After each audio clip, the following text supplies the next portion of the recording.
well, I think Zohran, if he is able to win tomorrow, I think could actually provide a lot of much needed help in an otherwise dire situation in New York. And Norm, I would love to hear from your perspective.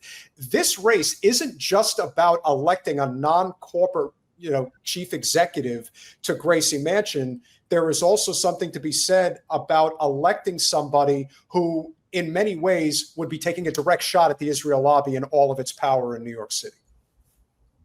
Well, let me begin. I want to just get something as an illustration. Sure.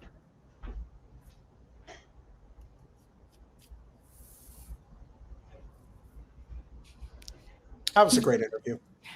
No, but see, this is the thing that I say. We don't necessarily know things. We bring on people that are professorial. Like, that's Absolutely. The point. That's the point.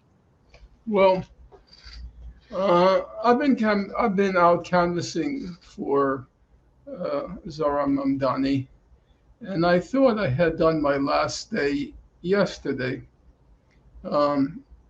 It's hot, and I am not as physically robust as I was. But then I opened my mailbox, and this is what I had in my mailbox yesterday. I'm going to show you. Oh boy! First, you must vote to stop Zohran Mamdani. That was the first. All in one mailbox.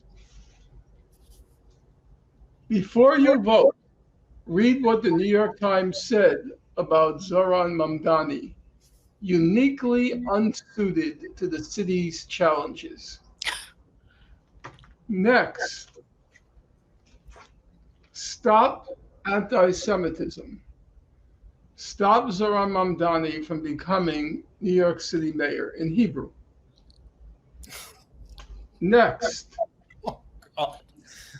New York City can't risk a mayor who supports defunding the police. Zohran Mamdani is a dangerous choice for mayor. Next, the race for mayor has come down to two candidates. Zohran Mamdani, we want to defund the police. I'm a lifetime New Yorker. So I've seen everything. But this is the most brazen assault on our democracy as a mayoral election. When I go out and vote, when I go out and campaign, I tell each person, actually, this is not a complicated election. If you believe that New York City belongs to the Upper East Side billionaires, you'll vote for Cuomo. If you believe New York City belongs to all New Yorkers, you'll vote for Mamdani. This is a very simple election. It's a choice between plutocracy and democracy. That's all it's about. I said, you can disagree with Mamdani about this, you could disagree with him about that, but I think it's totally irrelevant. This is about plutocracy, the most brazen display of the plutocrats. If you look at the New York Times homepage, the whole week, above the paper, there was a banner headline saying, quoting the Times editorial saying, not to vote for Mamdani. But that wasn't the interesting part.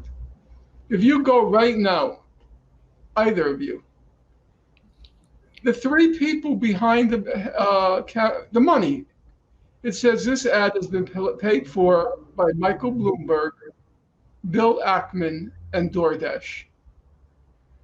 They're not even trying to prettify it with a super PAC.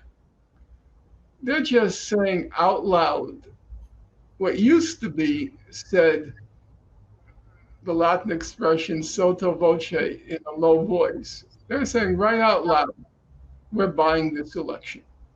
We're buying the election. And for the Upper East Side, it simply means two things. We're buying the election to make sure the billionaire class is in charge, and we're buying the election to make sure Israel is safe. That's it.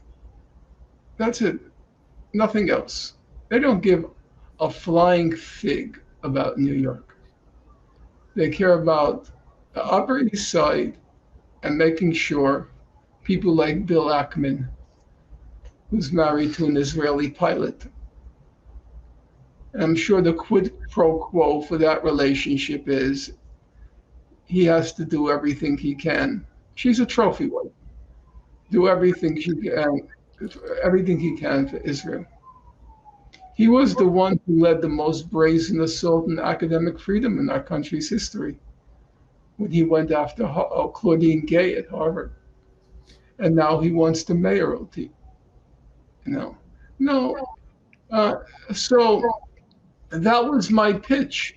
I said to people, when you have 5 pieces of campaign literature like this in your mailbox, this is not democracy. I'm sorry, this is plutocracy. They gave him $30 million, Cuomo. Bloomberg just last week. 10. 5, I think. My memory is 5. I could be wrong. It started at like 6, and then he threw in another 4. Oh, okay. Yeah. No, but what's that to him? What's that to him? I know it's nothing. I get that. I also don't think anybody who doesn't live in New York City does not understand the concentration of wealth basically between 20 blocks covering Park Avenue to First Avenue. The Upper East Side is the richest district in the world. Yeah. And it's all over. So it was gratifying Mamdani's generation because I was in the Prospect Park area. They're well off, but they haven't yet sold their souls. And so it was actually so easy that we decided to walk a distance to find people who were at least a little hostile. Yeah, no, that's good. I mean, look, we've done the canvassing, so I understand how that goes. And you always feel like you can get more. Peter is like a canvas junkie. He's like, we always can do more houses. There's always another house. New York is, as you know, it's a very ethnically based city. So if I went to Borough Park, which is Orthodox Jewish, it's quite likely I wouldn't have come out alive. But in this particular neighborhood, it was very, let's call it, auspicious for the results tomorrow. Well, we were talking earlier, Peter, what you had said that Cuomo's big, one of the big groups supporting Cuomo is the Black community.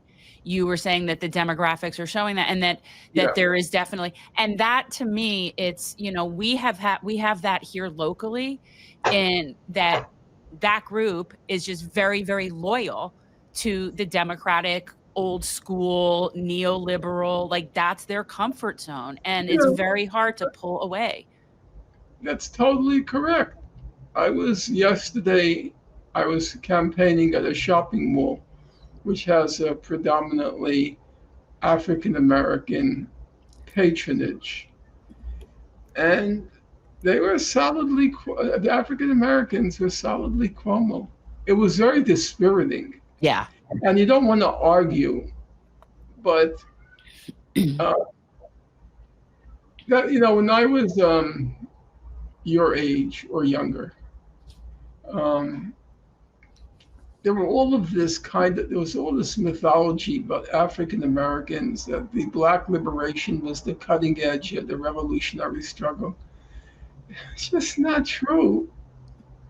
You saw that in South Carolina in 2020, where Jim Clyburn said vote Obama, and they all went out and voted Obama. And Jim Clyburn he's just Uncle James. He's just pathetic. He ended up, this past week he endorsed Cuomo. He'll just do anything the party leadership tells him to do. It's Well, pitiful. Well, you Yeah. also have, you know, Sharpton still running around the city with whatever audience he still has, singing the praises of Cuomo. Ugh. Well, I And said Sharpton, I don't know. Look, Sharpton is a sleazebag from the get-go.